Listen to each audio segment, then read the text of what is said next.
What's up, folks? David here, TexasHornsFans.com.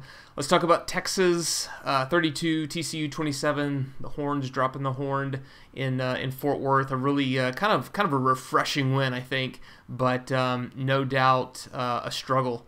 No doubt had to find a way to sort of grind out that win and keep TCU from coming back. So not without frustrations, but also not without some amazing performances either. So definitely give the video a like, hit the notification bell. If you're just listening on the podcast, don't forget to subscribe there as well, and share it out. Drop your comments below. Let me know what you thought, what stood out to you, and then definitely what your feelings are at 2-0 in the conference, heading into to play the Land Thieves in Dallas. But hope you enjoy the video.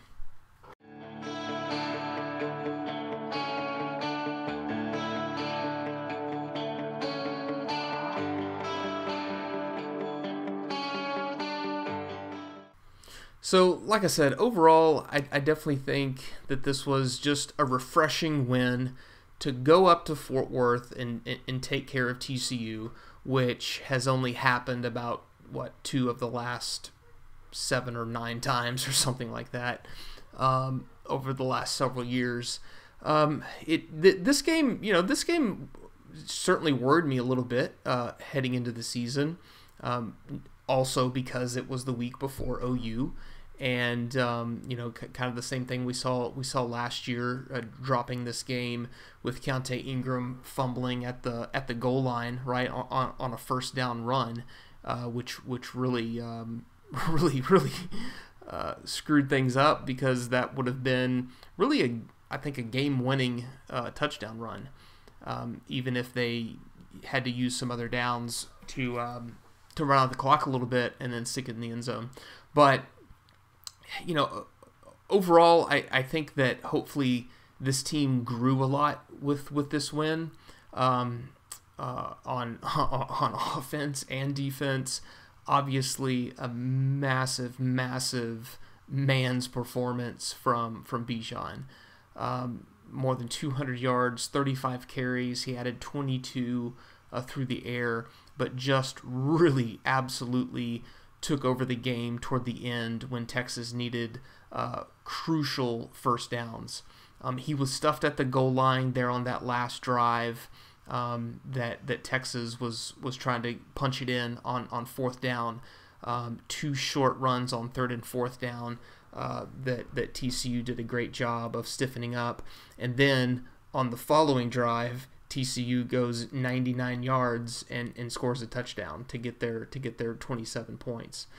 So that was frustrating. Overall, it was frustrating to see TCU shut down the receivers. Whittington was really the only receiver to make a significant impact. A Gary Patterson defense, man, you always have to respect that guy for getting his defenses ready. It's always an unconventional alignment, especially up front. Sometimes they'll run 3 down, defensive linemen. Sometimes there'll be 2 guys with their hand in the ground. And you've got ends and linebackers kind of moving all over the place. So I think it was pretty clear and interesting to me that they seem to kind of sell out on pass coverage. There were plenty of times where they moved in a lot of bodies in the box, and I think the Texas running game and the play calling and the blocking schemes did a good job of forcing the TCU defense to flow one way. And then, of course, Bijan is just, I think, is the best in the country at that cutback jump cut ability to cut it up against the grain and go the opposite way of where the defense is flowing. But great job by the TCU defense of locking up the receivers. Thought it was really interesting that they really seemed to key on Xavier Worthy. He seemed to be double-teamed a lot. He seemed to always have a guy on top of him. I think they were scared of him getting behind the defense, and maybe they were going off of what the passing game did against Tech. So maybe they thought, I don't know, maybe their strategy was, hey, Bijan's probably going to get his anyway, so let's just make sure that Texas doesn't get behind us in the passing game. Let's make sure that they don't do play action, pass and go deep on us. And even so, Texas, Casey and the receivers, the timing, they've still got some work to do on the deep ball. We've seen multiple times now overthrows on deep passes. Just the timing isn't there, even when some receivers are open at times. And we've seen it work before as well. That's for sure. But Whittington did a good job of stepping up on a couple of big plays. One long play to keep a drive alive, and then that touchdown play where he had just a quick slant inside, and you could tell when Casey fired it off that he saw it right away, because he let it go pretty quick. But I thought that was an interesting strategy from the TCU defense, and the Texas offense just had to buckle down, and Bijan had to put him on their shoulders, and he absolutely did. That first touchdown run that Bijan had, where he just ran circles around some guys and made a miss, and that was one of the best runs I've ever seen from him, that first touchdown run. Sometimes when he runs as if the path is already drawn out in front of him, and he's just kind of following the path. It's just so decisive and confident, as if he just knows that that's what's going to work. It reminds me of Marshall Faulk.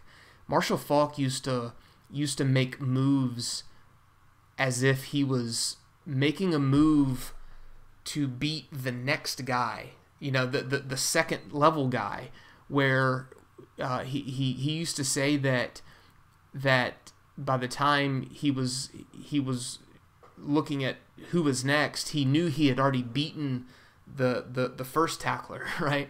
And that's what it seems like Bijan Robinson is doing when he moves like that. He moves as if he can see what he's supposed to do ahead of time. So it was awesome to see. Obviously a massive workload for him, for a guy who I don't think he ever had 20 carries in high school, in a game in high school. So it was cool to see him be able to put on sort of a Ricky Williams type of workload, right? And put a game away with strength toward the end, where we all know, he's got the moves, he's got the elusiveness, the balance, and man, he is better than advertised.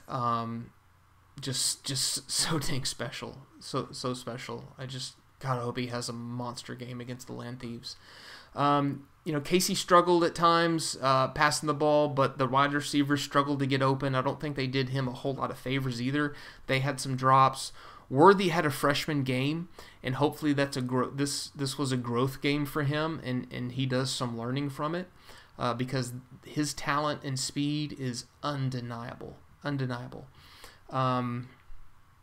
I think the wide receiver room is deep enough for somebody to come in and step up, when others get shut down. Whittington certainly did that.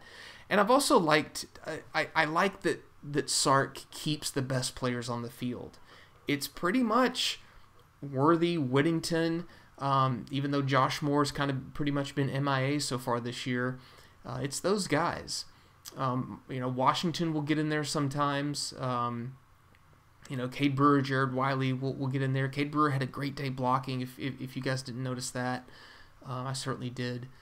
What else on the offense? Denzel Okafor got hurt, and to me it seemed like the offensive line was better when he left. Kirkstetter came on over to the left side. Karek got in there when they shifted some guys around. I'm certainly not a fan of moving around a bunch of bodies on the offensive line and coming up with different combinations. I think that really hurts the continuity and the communication with the line, because really more than any other position unit on the team, the offensive line has to play together as sort of a miniature team, and the center is kind of the quarterback of that team, calling out blitzes, calling out bumps and shifts and things like that, stunts. So I don't like to see that, but it kind of seemed to me that the offensive line was blocking even better when Okafor was out. Defense came up with some big turnovers. Love to see that. Anthony Cook was a dude Saturday. I love seeing different guys step up in different games. We know what Overshone can do. We know the type of big play impact that Deshaun Jameson can provide. Brockemeyer has obviously stepped up to be kind of a tackling machine, but I like seeing different guys step up and make impacts, and we certainly saw that from Anthony Cook. The officiating was absolutely embarrassingly terrible. Some horrible personal foul calls against Texas, but just overall the officiating was bad from both sides, for both teams. Terrible calls.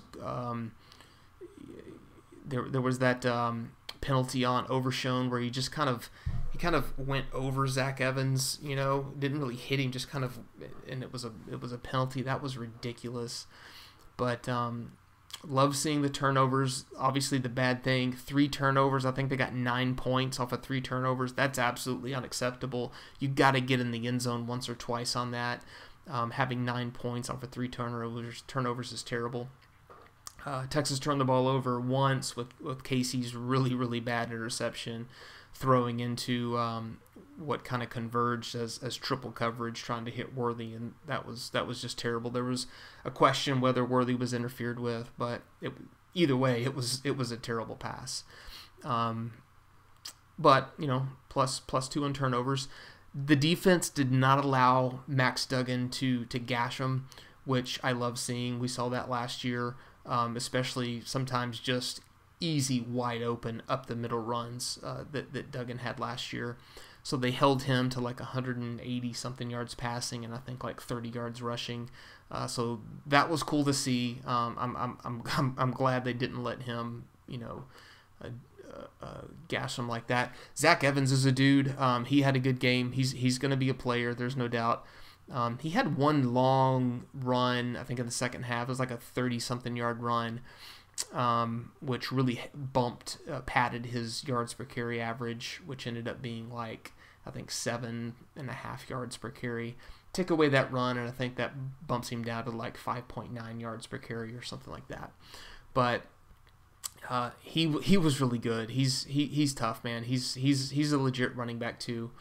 I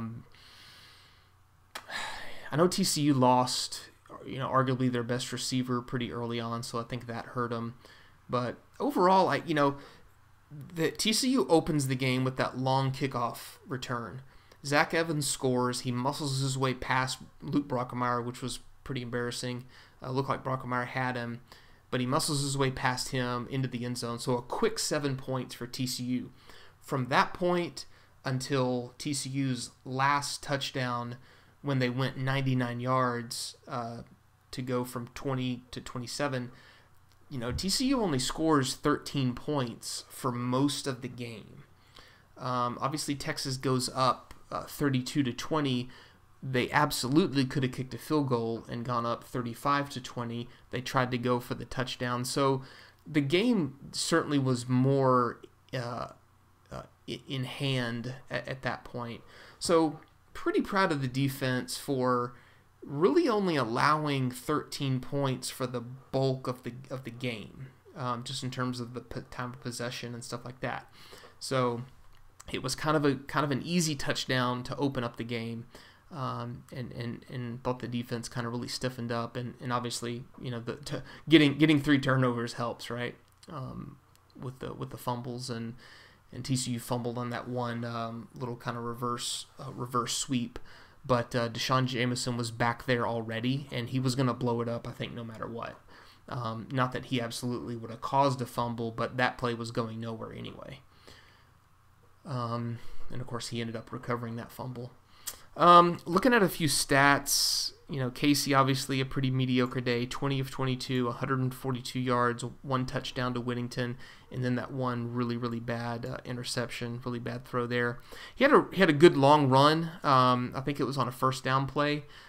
He just saw open field and made a couple of moves and headed toward the sideline for a good pickup. So that was a 41-yard run, which was awesome. He ended up with 35 net yards rushing. But like I said, the wide receivers didn't help him a lot either. I think we saw a decent balance of both of that. Casey struggling, and then the wide receivers not helping him out a lot. I also thought Casey's pocket presence dropped a bit Saturday, whereas I definitely think he has better pocket presence than Hudson Card. But I just thought that kind of dropped off a little bit on Saturday. I remember seeing several plays where it looked like he could have just done a quick step up and bought himself an extra couple of seconds. Bijan ended up with an average of 6.2 yards per carry. He had a long of 27. But, man, his impactful carries just came on first down, getting first downs, get another first down, especially toward the end of the game. That was cool to see. And, man, last year's Texas team would have lost this game. I absolutely believe that. Last year's Texas team would have not found a way to win. And this year's team did find a way to pull away and to keep TCU from coming back as well. I wanted to see more of Keelan Robinson run the ball. He didn't get any carries. He got a couple of passes. I just wanted to see, he just provides a spark of speed and excitement and momentum. I really thought that that's what this offense was needing for a while. Just something to kind of pick up the pace a little bit. And Keelan Robinson does that. Not that Bijan can't break off a long, exciting run, but I wanted to see Keelan Robinson get some carries, get some handoffs. Roschon's pretty regulated to red zone, and that wildcat play that they kind of run a couple times a game, and that's fine. But I hope we don't go Tom Herman and put guys in just because that's who's supposed to be in this situation. So I don't know.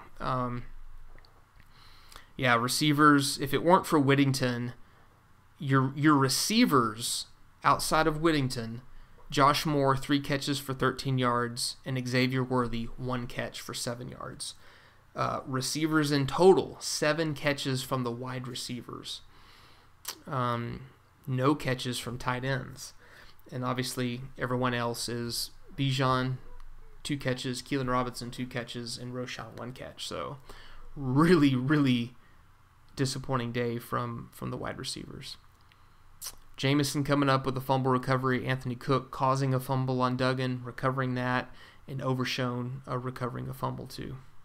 That was awesome. Overshone 10 tackles, leading the way again. He's all over the place. Love seeing him play. Really happy for him too, just given last year moving from safety to linebacker during a year when there was no spring ball. There was no normal off-season workouts to sort of help him make that transition. He was also coming into a new defensive coordinator, and then this year another new defensive coordinator, and this year dealing with the shoulder issues and having to take care of that in the off-season.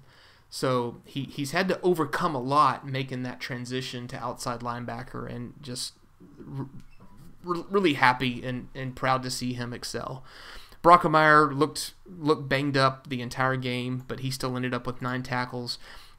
He missed an interception where I think it was him and Overshone, if I'm not mistaken, kind of going after the ball at the same time, and looked like it absolutely would have been an interception if it was just one of them, but them kind of nervously battling for the ball caused a drop. Anthony Cook, not only did he have the fumble, but he also had 8 tackles with 2 tackles for loss. Jacoby Jones stepped up. I think Jacoby Jones is the sad part is the front defensive line is just not getting nearly the pass rush that they should, and that I think everybody thought they would. They're the most disappointing unit on the team to me so far, just in terms of what was expected of them. Man, Keandre Colburn has had like 3 or 4 tackles all year. I don't know where his impact has been. Devondre Sweat has stepped up and made some plays, but Jacoby Jones has definitely impressed me. He had 5 tackles. Jaron Thompson got some more playing time with Josh Thompson out. Him and Darian Dunn got more playing time. He had 5 tackles. Ray Thornton has been kind of disappointing to me. I thought he would provide more of a backfield disruption that Joseph Osai did last year, especially being at that very similar position, and just kind of the hype and the talk that was coming out of camp about him. But he's kind of I just don't think that he's provided the impact that we've seen. I would like to see more of Byron Murphy and Alfred Collins. I'd like to see those guys get in there. Yeah. So Hill dug into 182 yards passing. TCU rushed for 169 yards total. So overall a decent day by the defense. TCU is going to win some more games. They're a good team. This Big 12 is incredibly winnable this year, man. It's open, so and I from given what we've seen, Texas can win this conference. Texas can go undefeated for the rest of the year. They can. I don't think they will, but this team can. They absolutely can. And they're still getting better. They're still learning, right? Xavier Worthy's still growing. Casey Thompson is still he hasn't. These are the first football games that Casey Thompson has played in entirety since high school. So there's a lot to consider there, man. But drop your comments below. Let me know if any standout aspects of this game that I missed. What did you learn about this team from this game? I thought we learned a lot. I thought we learned that this team is gritty enough to put a game away, especially on the ground. Man, that's what you want to see. Do you have the personnel and the grit to grind it out and to put a team away? Like we used to see with Cedric Benson. Cedric Benson used to absolutely grind defenses into submission. The offensive line did too, but man, he used to wear defenses out. I don't necessarily want to use Bijan Robinson that way. I don't like that he got 35 carries, especially before the Oklahoma game. But he stepped up. He stepped up and showed a side of him that we really haven't seen. Not that I didn't think he couldn't provide that, but he's not a Cody Johnson, Cedric Benson type of rumbling runner to push the pile, but he did it, man. So yeah, super confident on that. Hopefully Josh Thompson is okay and back for Oklahoma. We need his senior leadership and his experience against Spencer Rattler. I hope they make Spencer Rattler's day a complete living hell. I think that's going to be the key to the game, and then not let Kennedy Brooks gash them in the run game. That's what I'm hoping to see. We're not going to do a lot of Oklahoma preview right now, but anyway, let me know what you learned about this team, what stood out to you. Like I said, don't forget to give it a like, hit the notification bell, share it out, and check us out at TexasHornsFans.com. If you're listening on the podcast, don't forget to subscribe, and we'll see you next week. Hook 'em. Oh, he sucks.